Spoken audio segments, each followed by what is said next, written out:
আমাদের এই মিছিল নিকট অতীত থেকে অনন্তকালের দিকে।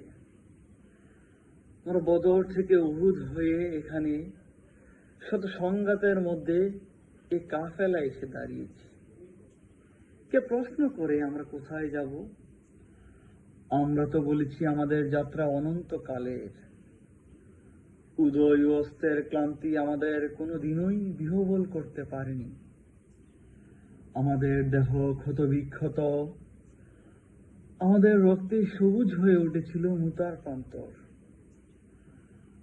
পৃথিবীতে যত গোলাপ ফুল ফোটে তা লাল বর্ণ আমাদের রক্ত, তার সুগন্ধ আমাদের নিঃশ্বাস বায়ু।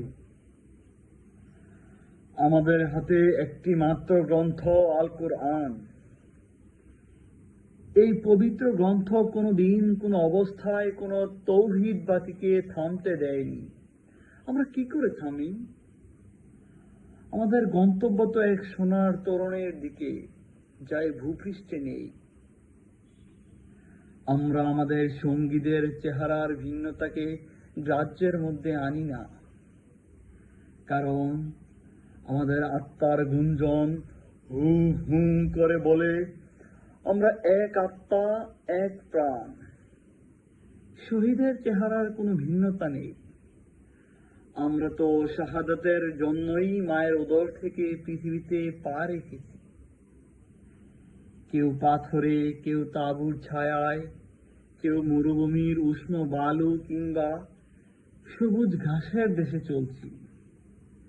আমরা আজন্ম মিছিলেই আছি, এর আদি প্রান্ত নেই। 1500 বছর ধরে সভ্যতার উত্থান পতনে আমাদের পদশব্দ একটু থামেনি। আমাদের কত সাথীকে আমরা এই ভূপৃষ্ঠের কন্দরে কন্দরে রেখে এসেছি। তাদের কবরে ভবিষ্যতের গুঞ্জন একদিন মধুমক্ষিকার মতো গুঞ্জন তুলবে। আমরা জানি আমাদের ভয় দেখিয়ে শয়তান নিজেই অন্ধকারে পালিয়ে যায়। আমাদের মুখে আবে আগামীর উষার উদয়কালের নরম আলোর ঝলকানি।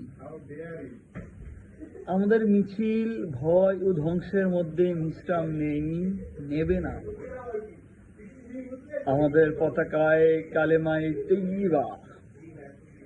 আমাদের